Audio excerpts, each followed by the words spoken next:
नमस्कार। दोपहर समाचार में आपका स्वागत है।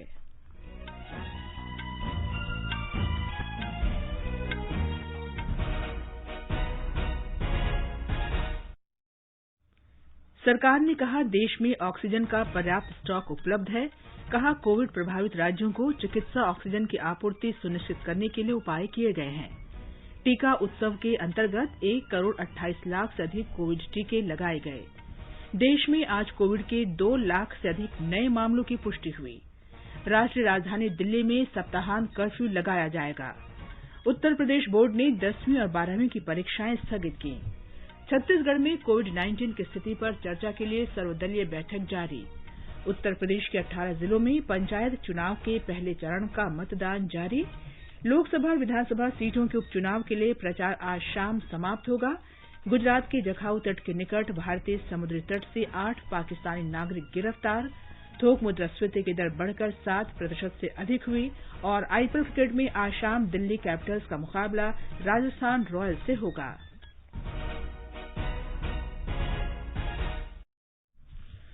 दोपहर समाचार में चारू सक्सेना के साथ मैं कनकलता। कोविड मरीजों की संख्या फिर से बढ़ रही है। श्रोताओं से अपील है कि कोई भी कोताही न बरतें, सुरक्षा के सभी उपायों का पालन करें और 45 वर्ष से अधिक आयु के सभी लोग निसंकोच टीका लगवाएं। सुरक्षित रहें और 3 आसान उपायों का पालन करें। मास्क पहनें, 2 गज दूरी है जरूरी, सुरक्षित दूरी बनाए रखें, हाथ और मुंह साफ रखें। और अब समाचार विस्तार से। देश में चिकित्सा में उपयोग होने वाली ऑक्सीजन की बढ़ती मांग को देखते हुए सरकार ने कहा है कि इसका पर्याप्त स्टॉक उपलब्ध कराया जाएगा।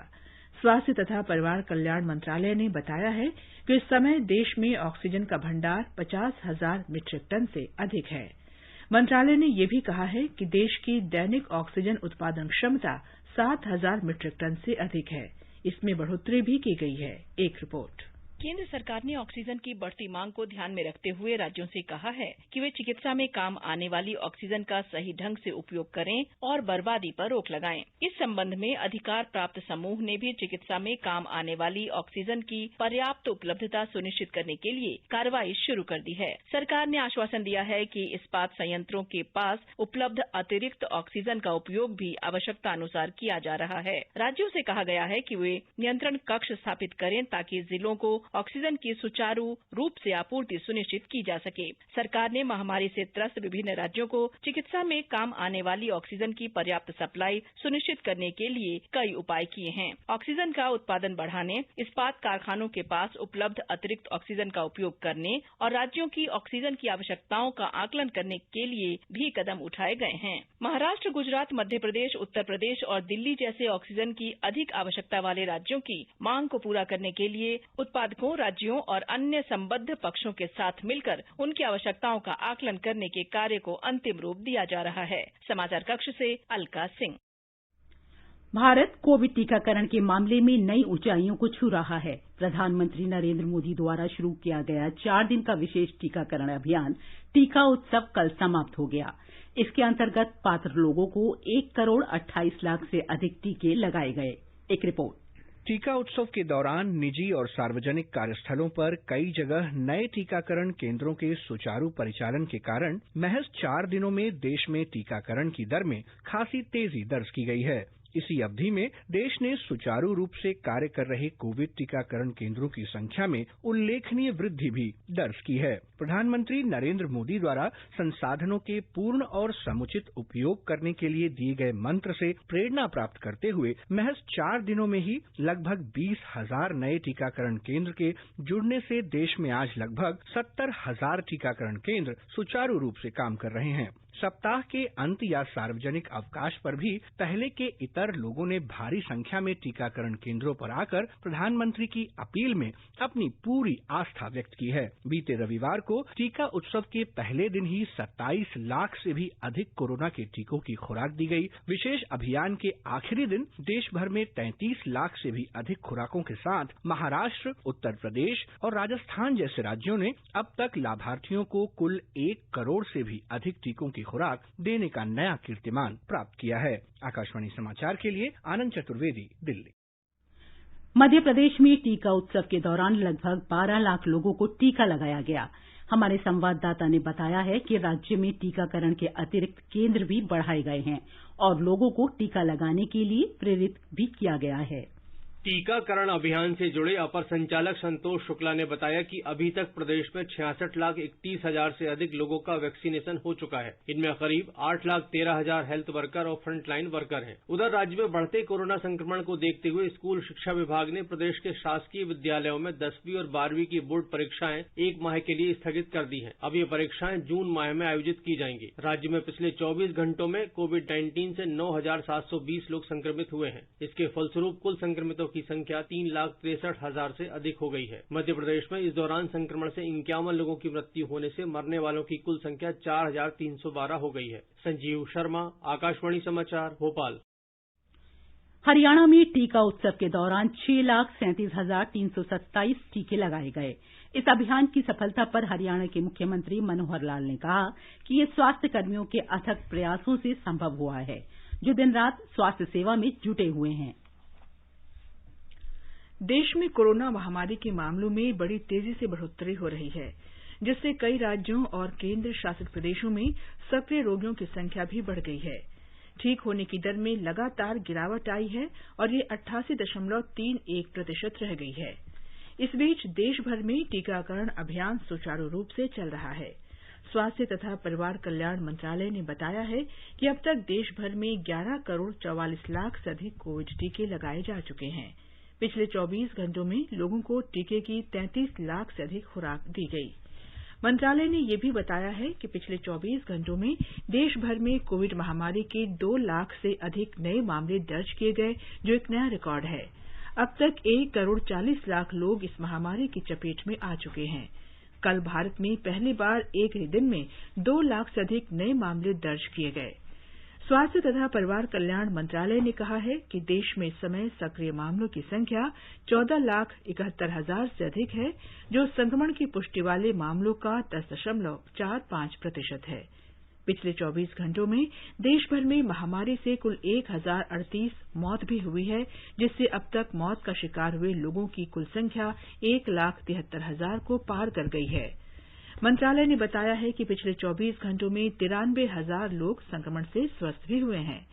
देश में महामारी का प्रकोप फैलने के बाद से अब तक कुल 1 करोड़ 24 लाख से अधिक रोगी स्वस्थ हो चुके हैं। मुंबई में कोरोना वायरस के लगातार बढ़ते मामलों के कारण अस्पतालों में बिस्तरों की मांग बढ़ने से बृहन्मुंबई नगर निगम ने जसलोक अस्पताल को कोविड अस्पताल में बदलने का निर्णय लिया है। निगम के आयुक्त इकबाल सिंह चहल ने बताया कि ऐसा देखा गया है कि कई निजी अस्पतालों में ऐसे रोगियों को बिस्तर उपलब्ध कराया जा रहा है जिन्हें आपातकालीन चिकित्सा सुविधाओं की आवश्यकता नहीं है। उन्होंने बताया कि ऐसे रोगियों का उपचार आइसोलेशन में रहकर भी हो सकता है। ब्यौरा हमारे संवाददाता से। बीएमसी ने कहा कि यदि ऐसे रोगियों को स्टेप डाउन सुविधा में स्थानांतरित कर दिया जाता है, जहां न्यूनतम चिकित्सा हस्तक्षेप की आवश्यकता होती है, तो जरूरतमंद रोगियों को ऑक्सीजन और वेंटिलेटर बेड्स समय पर उपलब्ध होंगे। समय पर उपचार शुरू करने से मृत्यु दर को कम किया जा सकता है। बीएमसी और प्रमुख निजी अस्पताल संयुक्त रूप से 4 और 5 सितारा होटलों की बारीकी से पहचान करेंगे और इन होटलों के लिए स्टेप डाउन सुविधाओं की स्थापना के लिए कड़ी पहल करेंगे। मुंबई के मेयर किशोरी पेडनेकर ने कहा कि जिन मरीजों की स्वास्थ्य में सुधार हो रहा है, उन्हें स्टेप डाउन सुविधाओं में जाना चाहिए और जरूरतमंद मरीजों को अस्पताल के बिस्तर उपलब्ध कराने चाहिए। लिंक किए गए होटल में उपयुक्त 20 कमरे होने चाहिए। स्टेप डाउन सुविधाएं निजी अस्पतालों का विस्तार होंगी। बीएमसी ने कहा, वर्तमान में कुछ 4 और 5 सितारा होटलों ने प्रमुख निजी अस्पतालों के साथ स्टेप डाउन सुविधाओं को स्थापित करने की इच्छा जाहिर की है। कुणाल शिंदे, आकाशवाणी समाचार, मुंबई। महाराष्ट्र में कल एक दिन में 3,57,123 टीके लगाए गए। राज्य के स्वास्थ्य विभाग द्वारा जारी आंकड़ों के अनुसार कल 3,986 सत्रों में ये टीके लगाए गए। राज्य में अब तक 1 करोड़ 11 लाख 33,000 से अधिक टीके लगाए जा चुके हैं। मुंबई में सबसे अधिक 18 लाख, जबकि पुणे में 15,77,000 लोगों को टीकाकरण किया गया। कल एक दिन में पुणे में 54,425, जबकि मुंबई में 46,319 पात्र लोगों का टीकाकरण किया गया। मुंबई के छत्रपति शिवाजी महाराज अंतर्राष्ट्रीय हवाई अड्डे ने टर्मिनल 1 से संचालित की जाने वाली अपनी सभी घरेलू उड़ानों को फिर से एकीकृत करने का फैसला किया है। कोविड महामारी की स्थिति को देखते हुए ये निर्णय किया गया। हवाई अड्डा प्राधिकरण की विज्ञप्ति में कहा गया है कि आगामी 21 अप्रैल से सभी अंतर्राष्ट्रीय और घरेलू उड़ानों को एडवांस टर्मिनल 2 से संचालित किया जाएगा। Goel, star air Asia, TruJet और इंडिगो के सभी यात्रियों से इस बारे में और जानकारी के लिए संबंधित विमान कंपनियों से संपर्क करने को कहा गया है। विज्ञप्ति में कहा गया है कि ये बदलाव नागर विमानन मंत्रालय और महाराष्ट्र सरकार के दिशा निर्देशों के अनुसार किया गया है। राजस्थान सरकार ने कोविड के बढ़ते मामलों के मद्देनजर पूरे राज्य में शाम के 6 बजे से सुबह 5 बजे तक कर्फ्यू लगाने का निर्णय लिया है। मुख्यमंत्री अशोक गहलोत की अध्यक्षता में कल हुई बैठक के बाद गृह विभाग ने आदेश जारी किए हैं। बाजार और दुकानें शाम 5 बजे तथा सरकारी कार्यालय 4 बजे बंद हो जाएंगे। हमारे संवाददाता ने बताया है कि ये 30 अप्रैल तक प्रभावी रहेगा। विवाह तथा निजी समारोहों में 50 अतिथियों को शामिल होने की अनुमति होगी। इसके लिए उपखंड मजिस्ट्रेट को पूर्व सूचना देना अनिवार्य होगा। अंतिम संस्कार में 20 से ज्यादा लोग शामिल नहीं हो सकेंगे। 100 से अधिक कार्मिकों वाले कार्यालयों में उपस्थिति 50% रहेगी। शेष कार्मिक घर से काम कर सकेंगे। ग्रामीण व शहरी क्षेत्रों में धार्मिक मेलों, उत्सवों और जुलूस पर रोक रहेगी। इस अवधि में सभी शैक्षणिक व कोचिंग संस्थान तथा लाइब्रेरी बंद रहेंगी। सरकार ने 10वीं तथा 12वीं की बोर्ड परीक्षाएं भी स्थगित कर दी हैं। गंभीर बीमारी से पीड़ित व्यक्तियों, वरिष्ठ जनों, गर्भवती महिलाओं तथा 10 साल से छोटे बच्चों को जरूरी काम से ही घर से बाहर निकलने की अनुमति होगी। जितेंद्र द्विवेदी, आकाशवाणी समाचार, जयपुर। लद्दाख में कोविड का प्रकोप फैलने के बाद से अब तक एक दिन में सबसे अधिक मामले दर्ज किए गए हैं। हमारे संवाददाता ने खबर दी है कि पिछले 24 घंटों में प्रदेश में 208 नए मामले सामने आए हैं। लद्दाख में इस मौसम में कोविड संक्रमण की संख्या 1000 से अधिक हो गई। कल 208 लोगों में संक्रमण की पुष्टि होने के साथ ही उपचार मरीजों की संख्या 1051 हुई है। इनमें से 985 मरीज केवल लेह में है। कल लेह में एक मरीज की मृत्यु भी हुई। सर्दियों कम होने और बाहर काम शुरू होने ही लोग लद्दाख आना भी शुरू हो गया। प्रशासन लेह हवाई अड्डे पर आने वाले सभी यात्रियों की स्क्रीनिंग कर रहा है। कल 2043 यात्रियों की हवाई अड्डे पर कोविड जांच की गई। आकाशवाणी के लिए लेह से रमेश चंद्र के साथ मैं यंग चंडोलमा। गुजरात में वडोदरा के अटलादरा में श्री स्वामी नारायण मंदिर ने अपने परिसर में कोविड रोगियों के लिए विशेष अस्पताल की व्यवस्था की है। सूत्रों के अनुसार इस अस्थायी अस्पताल में ऑक्सीजन की सुविधा के साथ 500 बिस्तर उपलब्ध हैं। आने वाले दिनों में यहां पर गहन चिकित्सा कक्ष और वेंटिलेटर भी उपलब्ध कराए जाएंगे। हमारे संवाददाता ने बताया है कि जिले में RT-PCR जांच सुविधा को लेकर लोगों की अच्छी प्रतिक्रिया मिल रही है। अहमदाबाद नगर निगम द्वारा स्थापित ड्राइव थ्रू RT-PCR परीक्षण सुविधा के माध्यम से पहले दिन 2200 से अधिक नमूने एकत्र किए गए। सूत्रों के अनुसार कार और कैब में आने वाले लोगों के लिए 10 काउंटर और वॉक इन सुविधा के लिए 2 काउंटर एक निजी लैब के साथ साझेदारी में स्थापित किए गए हैं। कार और कैब के अलावा 3 व्हीलर और 2 व्हीलर में सवार लोगों द्वारा भी RT-PCR परीक्षण की इस सुविधा का लाभ लिया जा रहा है। इस सुविधा ने RT-PCR परीक्षण के लिए सरकारी और निजी प्रयोगशाला पर बढ़ते बोझ को कम कर दिया है। ड्राइव थ्रू RT-PCR परीक्षण सुविधा अहमदाबाद के GMDC ग्राउंड पर सुबह 8 से रात 8 बजे के दौरान उपलब्ध है। योगेश पंड्या, आकाशवाणी समाचार, अहमदाबाद। ये समाचार हमारी वेबसाइट newsonair.com/hindi और हमारे mobile app news on AIR पर भी उपलब्ध हैं। चलो मिलकर एक शुरुआत करें, चलो एक फैसला आज करें, मास्क नहीं तो टोकेंगे, कोरोना को रोकेंगे, चलो एक इरादा करते हैं, चलो खुद से वादा करते हैं, मास्क नहीं तो टोकेंगे, कोरोना को रोकेंगे। दोपहर समाचार में आपका फिर स्वागत है। दिल्ली सरकार ने राष्ट्रीय राजधानी में कोविड के मामलों में बेतहाशा वृद्धि से निपटने के लिए प्रयास तेज कर दिए हैं। इसके लिए दिल्ली सरकार ने सप्ताहांत के दौरान कर्फ्यू लगाने की घोषणा की है, जो शुक्रवार को रात 10 बजे से शुरू होगा और सोमवार 6 बजे तक जारी रहेगा। दिल्ली में मीडिया को जानकारी देते हुए मुख्यमंत्री अरविंद केजरीवाल ने बताया कि सप्ताहांत के कर्फ्यू के दौरान मॉल, जिम और स्पा पूरी तरह बंद रहेंगे, जबकि सिनेमाघर 30% क्षमता के साथ खुलेंगे। उन्होंने दिल्ली वासियों को भरोसा दिलाया कि महानगर में स्थिति नियंत्रण में है। उन्होंने लोगों से आग्रह किया कि वे महामारी के इस दौर में किसी विशेष अस्पताल में उपचार के लिए भर्ती होने की जिद न करें। दिल्ली सरकार ने कुछ निर्णय लिए हैं। सबने मिलके ये निर्णय लिए हैं कि वीकेंड के ऊपर कर्फ्यू दिल्ली के अंदर लगाया जाएगा, लेकिन इस कर्फ्यू की वजह से ऐसे लोगों को जो एसेंशियल सर्विसेज हैं और खासकर जो शादियां हैं उनको हम कर्फ्यू पासेस देके उनको अलाउ करेंगे।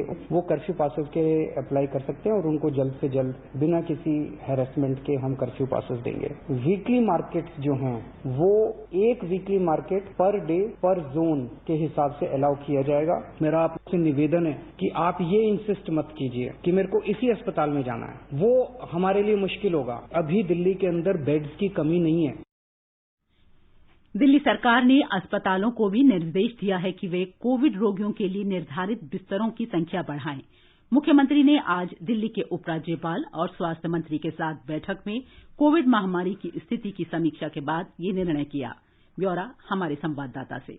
कोरोना के मामले में आई तेजी के बाद दिल्ली सरकार ने इस संक्रामक रोग के प्रसार को रोकने के प्रयासों को तेज कर दिया है। दिल्ली सरकार ने राष्ट्रीय राजधानी में सप्ताह के अंतिम दिनों में कोरोना कर्फ्यू लगाने का फैसला किया है। अनिवार्य सेवाओं में काम करने वालों और जरूरी काम के लिए लोगों को कर्फ्यू पास दिए जाएंगे। आज की बैठक के बाद मुख्यमंत्री अरविंद केजरीवाल ने घोषणा की कि राजधानी में अभी भी 5000 से अधिक बिस्तर कोरोना के रोगियों के लिए उपलब्ध हैं। इसके अलावा अस्पतालों को कहा गया है कि वे बैंक्वेट हॉल और होटलों को जोड़कर रोगियों के लिए बिस्तर की क्षमता बढ़ाएं। भूपेंद्र सिंह, आकाशवाणी समाचार, दिल्ली। छत्तीसगढ़ में कोरोना संक्रमण से उत्पन्न स्थिति और इससे बचाव के उपायों पर चर्चा के लिए सर्वदलीय बैठक हो रही है। राज्यपाल अनुसुईया उइके और मुख्यमंत्री भूपेश बघेल की उपस्थिति में वर्चुअल बैठक आयोजित की गई है। राज्य सरकार द्वारा बुलाई गई इस बैठक में कोरोना के प्रसार को रोकने के लिए सरकार द्वारा उठाए गए कदमों के बारे में बताया जाएगा और इस महामारी से निपटने के लिए सुझाव भी आमंत्रित किए जाएंगे। सरकार ने आज सोशल मीडिया के विभिन्न मंचों पर प्रसारित किए जा रहे एक चित्र को फर्जी करार दिया है, जिसमें देश भर में 15 से 30 अप्रैल तक लॉकडाउन लागू करने की बात कही गई है। एक ट्वीट में पत्र सूचना कार्यालय पीआईबी ने कहा है कि केंद्र सरकार ने इस तरह की कोई घोषणा नहीं की है। लोगों से आग्रह किया गया है कि वे इस तरह के भ्रामक चित्रों और संदेशों को किसी के साथ साझा न करें। उत्तर प्रदेश बोर्ड ने हाई स्कूल और इंटरमीडिएट की परीक्षाएं स्थगित कर दी हैं। राज्य में कोविड के मामलों में बढ़ोतरी को देखते हुए मुख्यमंत्री योगी आदित्यनाथ ने वरिष्ठ अधिकारियों के साथ बैठक के बाद परीक्षाएं 20 मई तक स्थगित करने की घोषणा की है। परीक्षाओं का नया टाइम टेबल मई के पहले सप्ताह में उच्च अधिकारियों की बैठक के बाद जारी किया जाएगा। राज्य में पहली से 12वीं कक्षा तक के सभी स्कूल 15 मई तक बंद रहेंगे। उत्तर प्रदेश में विद्यार्थियों के माता पिता और अभिभावकों के कई संगठन कोविड महामारी के मामलों में बढ़ोतरी को देखते हुए बोर्ड परीक्षाएं स्थगित करने की मांग कर रहे थे। राज्य में इस साल 56 लाख से अधिक विद्यार्थी 10वीं और 12वीं की बोर्ड परीक्षा में बैठने वाले हैं। तमिलनाडु सरकार ने कहा है कि कॉलेज छात्रों की शेष परीक्षाएं मई में आयोजित की जाएंगी। मद्रास उच्च न्यायालय के आदेश के बाद ये फैसला किया गया है। सरकार ने पिछले वर्ष अगस्त में शेष परीक्षा को रद्द कर दिया था और आदेश दिया था कि जिन छात्रों ने कॉलेज की फीस जमा कराई है उन्हें बची हुई परीक्षा में उत्तीर्ण मान लिया जाएगा। लेकिन मुख्य न्यायाधीश न्यायमूर्ति संजीव बैनर्जी और न्यायमूर्ति सेंथिल कुमार रामामूर्ति की पीठ ने एक याचिका की सुनवाई करते हुए आदेश दिया कि ऐसे छात्रों की सूची अदालत में पेश की जाए। महाराष्ट्र सरकार ने मेडिकल कॉलेजों में पढ़ने वाले विद्यार्थियों की परीक्षाएं जून तक के लिए स्थगित कर दी हैं। महाराष्ट्र मेडिकल साइंस यूनिवर्सिटी की ये परीक्षाएं इस महीने की 19 तारीख से शुरू होनी थीं। परीक्षाओं के स्थगन के बारे में जानकारी देते हुए राज्य के चिकित्सा शिक्षा मंत्री अमित देशमुख ने कहा कि मुख्यमंत्री उद्धव ठाकरे के साथ परामर्श के बाद ये फैसला किया गया। उन्होंने बताया कि परीक्षा के नए कार्यक्रम की घोषणा विश्वविद्यालय द्वारा बाद में की जाएगी। आगे बढ़ने से पहले मुख्य समाचारों पर एक नजर। सरकार ने कहा, देश में ऑक्सीजन का पर्याप्त स्टॉक उपलब्ध है। कहा, कोविड प्रभावित राज्यों को चिकित्सा ऑक्सीजन की आपूर्ति सुनिश्चित करने के लिए उपाय किए गए हैं। टीका उत्सव के अंतर्गत 1 करोड़ 28 लाख से अधिक कोविड टीके लगाए गए। देश में आज कोविड के 2 लाख से अधिक नए मामलों की पुष्टि हुई। राष्ट्रीय राजधानी दिल्ली में सप्ताहांत कर्फ्यू लगाया जाएगा। उत्तर प्रदेश बोर्ड ने 10वीं और 12वीं की परीक्षाएं स्थगित की। छत्तीसगढ़ में कोविड-19 की स्थिति पर चर्चा के लिए सर्वदलीय बैठक जारी। उत्तर प्रदेश के 18 जिलों में पंचायत चुनाव के पहले चरण का मतदान जारी। लोकसभा और विधानसभा सीटों के उपचुनाव के लिए प्रचार आज शाम समाप्त हो जाएगा। गुजरात के जखाऊ तट के निकट भारतीय समुद्री तट से 8 पाकिस्तानी नागरिक गिरफ्तार।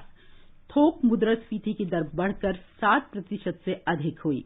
और आईपीएल क्रिकेट में आज शाम दिल्ली कैपिटल्स का मुकाबला राजस्थान रॉयल्स से होगा। 10 राज्यों की 13 विधानसभा और 2 लोकसभा सीटों के उपचुनाव के लिए प्रचार आज शाम समाप्त हो जाएगा। आंध्र प्रदेश की तिरुपति और कर्नाटक की बेलगाम लोकसभा सीटों के साथ ही राजस्थान विधानसभा की 3, कर्नाटक की 2 तथा गुजरात, झारखंड, मध्य प्रदेश, महाराष्ट्र, मिजोरम, ओडिशा, तेलंगाना और उत्तराखंड की एक-एक विधानसभा सीट के लिए शनिवार को उपचुनाव होगा। विधानसभा की 13 सीटों के लिए कुल 161 उम्मीदवार मैदान में हैं। इस बीच नागालैंड में नोकसेन विधानसभा सीट के लिए एच चुबा चांग निर्विरोध चुन लिए गए हैं। आंध्र प्रदेश की तिरुपति लोकसभा सीट के लिए कुल 28 उम्मीदवार अपना भाग्य आजमा रहे हैं। वहीं कर्नाटक की बेलगाम लोकसभा सीट पर भाजपा ने पूर्व केंद्रीय मंत्री सुरेश अंगाडी की पत्नी मंगला अंगाडी को चुनाव मैदान में उतारा है। अन्य उम्मीदवारों में कांग्रेस के प्रदेश कार्यकारी अध्यक्ष सतीश जरकीहोली मैदान में हैं। उधर पश्चिम बंगाल विधानसभा चुनाव के 5वें चरण के मतदान के लिए प्रचार कल शाम समाप्त हो गया। इस चरण में राज्य के 6 जिलों की 45 विधानसभा सीटों के लिए शनिवार को मतदान होगा। दार्जिलिंग जिले में 5वें चरण के मतदान के सिलसिले में चुनाव कर्मी दूर दराज के क्षेत्रों में स्थित मतदान केंद्रों के लिए रवाना हो गए हैं। इसी तरह के 3 मतदान केंद्रों के नाम हैं श्रीखोला, दारागांव और तमाम। उत्तरी बंगाल के दार्जिलिंग सहित 3 जिलों में आगामी शनिवार को वोट डाले जाएंगे। ब्यौरा हमारे संवाददाता से। उत्तर बंगाल में 5वें चरण के चुनाव में कई वरिष्ठ नेताओं ने चुनावी प्रचार अभियान में हिस्सा लिया। भाजपा के वरिष्ठ नेता और गृह मंत्री अमित शाह, टीएमसी प्रमुख और पश्चिम बंगाल की मुख्यमंत्री ममता बनर्जी और वरिष्ठ कांग्रेस नेता राहुल गांधी ने अपने पार्टी और गठबंधन के उम्मीदवारों के लिए प्रचार किया। कलिम्पोंग, दार्जिलिंग और जलपाईगुड़ी जिलों में कुल 13 सीटों के लिए होने वाले चुनाव में 104 उम्मीदवार मैदान में हैं। टीएमसी के मंत्री गौतम देव, सीपीआईएम के विधायक अशोक भट्टाचार्य, कांग्रेस के विधायक सुखविलास वर्मा और भाजपा विधायक नीरज जिम्वा 5वें चरण के कुछ महत्वपूर्ण उम्मीदवारों में से है। इस बीच जिला प्रशासन द्वारा स्वतंत्र, निष्पक्ष और सुरक्षित मतदान सुनिश्चित करने के लिए व्यवस्था की जा रही है। मानस प्रतिम शर्मा, आकाशवाणी समाचार, कर्सियंग। तेलंगाना में नागार्जुन सागर विधानसभा सीट के लिए प्रचार आज शाम समाप्त हो जाएगा। यहां इस महीने की 17 तारीख को उपचुनाव होगा। सत्तारूढ़ टीआरएस, कांग्रेस और भारतीय जनता पार्टी सहित राज्य के सभी बड़े दलों के लिए ये उपचुनाव महत्वपूर्ण है। सभी दलों के वरिष्ठ नेता अपने उम्मीदवार के पक्ष में प्रचार कर रहे हैं। टीआरएस सदस्य एन नरसिम्हा के निधन के कारण ये सीट खाली हुई है। इस निर्वाचन क्षेत्र के लिए 41 उम्मीदवार मैदान में हैं। मिजोरम में सरचिप विधानसभा निर्वाचन क्षेत्र के उपचुनाव के लिए प्रचार आज शाम 4 बजे समाप्त हो जाएगा। सभी बड़े दलों ने आज अंतिम दिन प्रचार तेज कर दिया है। राज्य निर्वाचन अधिकारी ने बताया कि इस महीने की 17 तारीख को होने वाले उपचुनाव के लिए एक निर्दलीय सहित 6 उम्मीदवार मैदान में हैं। ओडिशा में पिपली विधानसभा क्षेत्र के लिए उपचुनाव को स्थगित कर दिया गया है। राज्य के मुख्य निर्वाचन अधिकारी सुशील कुमार लोहानी ने पत्रकारों को बताया कि इस सीट से चुनाव लड़ रहे कांग्रेस प्रत्याशी की मौत के बाद ऐसा किया गया है। उत्तर प्रदेश के 18 जिलों में पंचायत चुनाव के पहले चरण का मतदान शांतिपूर्वक जारी है। लोगों में विशेषकर पहली बार मतदाता बने युवाओं में काफी उत्साह देखा जा रहा है। राज्य चुनाव आयोग ने बताया कि 11 बजे तक 21% मतदान हो चुका था। मतदान केंद्रों पर लंबी कतारें देखी जा रही हैं। सुबह 7 बजे शुरू हुआ मतदान शाम 6 बजे तक चलेगा। मतदान के दौरान कोविड दिशा निर्देशों का कड़ाई से पालन किया जा रहा है। इस चरण में 3 करोड़ 18 लाख से अधिक मतदाता अपने मताधिकार का इस्तेमाल कर सकेंगे। राज्य में 4 चरणों 15, 19, 26 और 29 अप्रैल को मतदान कराया जा रहा है। मतगणना 2 मई को होगी। ये समाचार आकाशवाणी से प्रसारित किए जा रहे हैं। ताज़ा समाचार जानने के लिए आप हमारे Twitter handle @AIR News Hindi को फॉलो कर सकते हैं। ये आकाशवाणी है। गुजरात में आतंकवाद निरोधक दस्ते ATS ने भारतीय तटरक्षकों के साथ मिलकर जखाऊ तट के पास भारतीय समुद्री क्षेत्र में 8 पाकिस्तानी नागरिकों को उनकी नौका सहित गिरफ्तार किया है। एक संयुक्त अभियान में ATS और तटरक्षक बल कर्मियों ने उनके पास से 30 किलोग्राम हेरोइन बरामद की, जिसकी कीमत अंतर्राष्ट्रीय बाजार में 150 करोड़ रुपए है। द्वारका जिले की पुलिस को एक नौका से मादक पदार्थ लाए जाने का सुराग मिला था, जिसके बाद ATS और विशेष कार्य बल ने ये कार्रवाई की। देश में ईंधन, खाद्य पदार्थों और विनिर्मित वस्तुओं के दामों में बढ़ोतरी होने से थोक मुद्रास्फीति की दर तेजी से बढ़कर 7% को पार कर गई है। वाणिज्य मंत्रालय के अंतर्गत उद्योग और आंतरिक व्यापार संवर्धन विभाग द्वारा मार्च महीने के लिए जारी अंतरिम आंकड़ों के अनुसार वार्षिक थोक मूल्य सूचकांक 7.39% हो चुका है। ये बढ़ोतरी पिछले वर्ष के इस महीने की तुलना में है। मुंबई शेयर बाजार का संवेदी सूचकांक आज 200 अंक की वृद्धि के साथ खुला। बाद में दोपहर के कारोबार में सेंसेक्स 98 अंक गिरकर 48,446 पर आ गया। नेशनल स्टॉक एक्सचेंज का निफ्टी भी 25 अंक की गिरावट के साथ 14,480 पर पहुंच गया। आईपीएल क्रिकेट में आज मुंबई के वानखेड़े स्टेडियम में दिल्ली कैपिटल्स का मुकाबला राजस्थान रॉयल्स से होगा। कल शाम चेन्नई में खेले गए मैच में रॉयल चैलेंजर्स बैंगलोर ने सनराइजर्स हैदराबाद को 6 रन से हरा दिया। जीत के लिए 150 रन का लक्ष्य का पीछा करते हुए सनराइजर्स हैदराबाद की टीम निर्धारित 20 ओवर में 9 विकेट पर 143 रन ही बना सकी। प्रधानमंत्री नरेंद्र मोदी ने पोइला बोईशाख के अवसर पर लोगों को शुभकामनाएं दी हैं। श्री मोदी ने आज एक ट्वीट में कहा कि बंगाल की जनता में जीवन के प्रति प्रेम और त्योहारों के प्रति उत्साह बहुत ही महत्वपूर्ण है। उन्होंने कामना की कि नव वर्ष में लोगों का जीवन संपन्न और समृद्ध होगा और उनका स्वास्थ्य बेहतर होगा। और अब एक नजर आज के मौसम पर। राष्ट्रीय राजधानी दिल्ली में आंशिक रूप से बादल छाए रह सकते हैं। मुंबई में आसमान साफ रहेगा। चेन्नई में गरज के साथ छींटे पड़ने की संभावना है। तापमान 35 और 23 डिग्री सेल्सियस के बीच रहेगा। कोलकाता में आंशिक रूप से बादल छाए रहेंगे। श्रीनगर में आंशिक रूप से बादल छाए रहेंगे और हल्की बारिश की संभावना है। जम्मू में बादल छाए रहने का अनुमान है। लेह में आंशिक रूप से बादल छाए रहेंगे।